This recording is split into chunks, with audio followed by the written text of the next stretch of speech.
Pemirsa, sebelum kami lanjutkan dialog, kami akan memperlihatkan kepada Anda ini merupakan grafis lokasi tepatnya ledakan yang terdengar di Iran.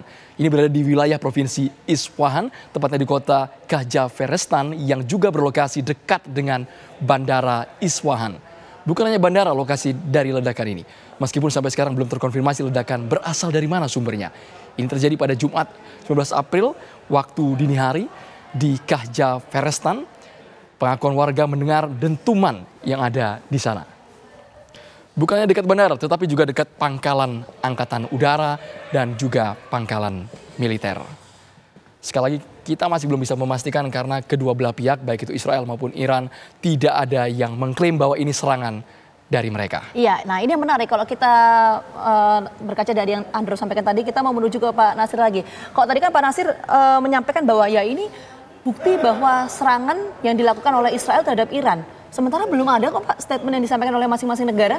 Nah ini indikatornya dari mana? Begini, sumber dari Iran yang bicara adalah kepala airport di sana kan. Bilangnya ada ledakan, itu. Tidak ada seorang pun dari militer atau politikus atau menteri yang bicara. Yang menarik di sini adalah bahwa kenapa Iran bersikap moderat menanggapi serangan terhadap dirinya gitu kan? Kenapa dia tidak mau membesar-besarkan? Seperti kita juga dengar kan, di Teheran keadaan normal, di Isfahan normal semua. Padahal bom yang itu kan misil yang dikirim itu kan kalau kata Pak Cepi tadi sebuah misil yang sangat berbahaya gitu kan. Sumber yang kita dapat dari sini adalah sumber dari Amerika Serikat yang mengatakan bahwa 2 orang pejabat penting Amerika Serikat yang berhubungan dengan Gedung Putih ya, White House mengatakan bahwa Israel telah mendaratkan sebuah misil ya di Isfahan. Oke. Dan itu dikutip oleh media massa yang kredibel ya. Ada sumbernya Pak ya? CBS, BBC mengkonfirmasi, belum lagi yang lain-lain. 2 itu yang besar ya, Inggris BBC, kemudian CBS Amerika Serikat gitu kan. Ada lagi banyak sumber yang mengatakan ada itu. sumber pemberitaan yang dipegang oleh Pak Nasir. Tapi kita boleh ke Pak Cepi Hakim terlebih dahulu. Pak Cepi Hakim, dari karakteristik sistem persenjataan Israel ke Iran, apakah mungkin serangan tersebut memang betul serangan balasan dari Israel? Karena pengakuan dari warga kami yang ada di Iran tidak ada kerusakan sama sekali. Untuk menjawab itu saya harus cerita dulu tentang bagaimana sistem pertahanan udara ya. Sistem pertahanan udara itu subsistem dari pertahanan nasional. Sistem pertahanan udara itu mempunyai ciri-ciri khas. Yang pertama adalah dia selalu beyond territory. Ya, kalau kita membaca banyak berita-berita bagaimana drone menyerang Israel dan Israel itu dibantu pertahanan udara oleh beberapa negara, mereka berusaha menghadang drone itu di luar teritorinya. Mengapa? Karena kalau sudah masuk di teritorial mereka, walaupun berhasil dihadang, kerusakan tetap terjadi. Nah, sekarang kita bisa melihat yang terjadi, berita yang diuraikan tadi Pak Nasir itu hanya salah satu dari sekian banyak serangan yang masuk ke teritori Iran ya, dari yang bisa menembus sistem pertahanan udara Iran. Sistem pertahanan udara adalah merupakan subsistem dari pertahanan nasional, dan pertahanan negara sekarang ini itu selalu bersandar pada 2 hal, yaitu high technology dan yang kedua total defense. Dan kalau kita merujuk kepada pertahanan udara, sekali lagi pertahanan udara selalu beyond territory. Misalnya air defense identification zone itu di luar teritori. Misalnya early warning system itu di luar teritori. Misalnya tentang identification friend or foe itu beyond territory. Kenapa? Itu adalah satu paket dari bangunan pertahanan udara yang total sifatnya. Dan pertahanan udara ini tidak bisa atau tidak mungkin bisa sendirian ya. Selalu ada partnership among the nation, selalu ada itu kerjasama begitu.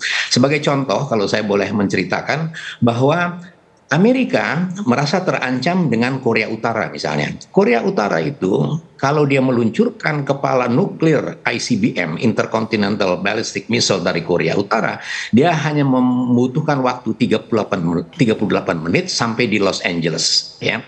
Dan sistem pertahanan udara Amerika, NORAD, itu hanya bisa mendeteksi 15 menit setelah diluncurkan, dan itu terlambat sudah masuk ke teritori.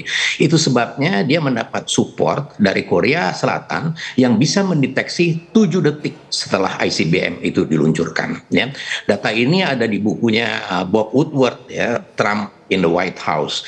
Dan yang menarik lagi bahwa partnership among the nation dalam konteks pertahanan itu selalu dibungkus rapi, ya, dibungkus rapi di mana? Karena data-data itu ternyata berada di KORUS. KORUS itu Korea United States Free Trade Agreement.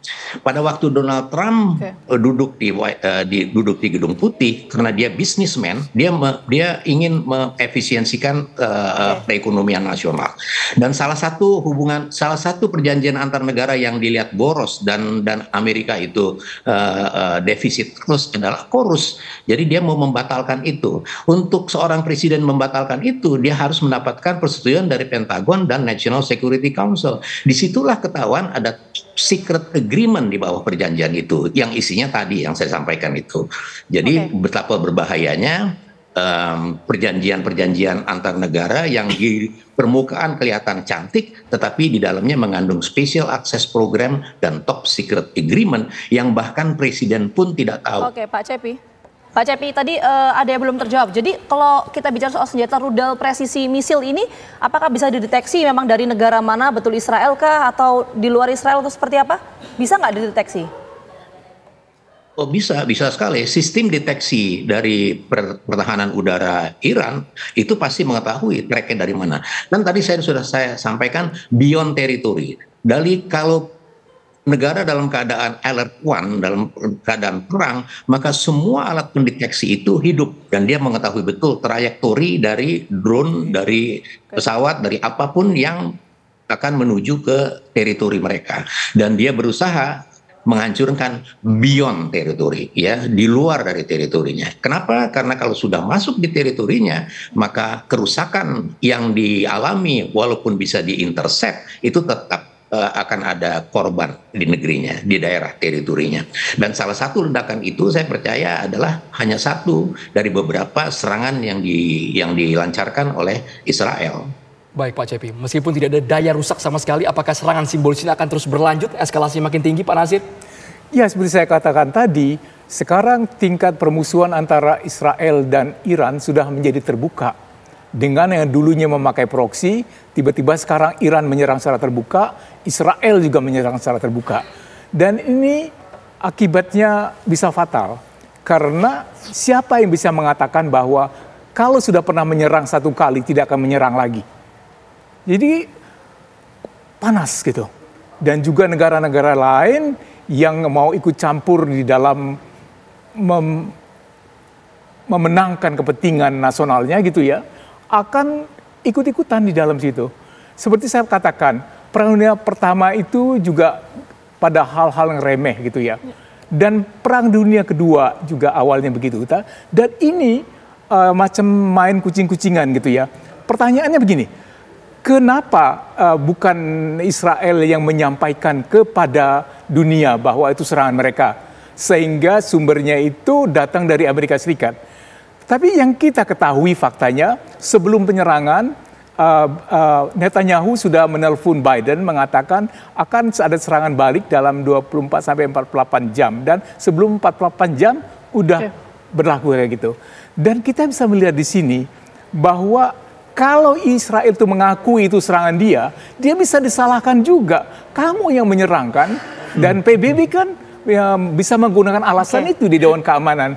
Kamu memang tukang perang, kamu selalu menyerang gitu kan. Dengan Amerika yang menyatakan itu secara tidak langsung pada dunia, tanggung jawab dari Amerika. Israel bisa bilang, bukan kita yang mengatakan loh, bukan saya. Itu alasan kenapa Israel Amerika kemudian tidak memberikan statementnya ya Pak Nasir ya. Oke, baik. Ini sekali lagi terima kasih banyak Pak Nasir, dan juga sebelumnya ada Pak Cepi juga yang bergabung sama kami. Terima kasih atas waktunya, sehat selalu.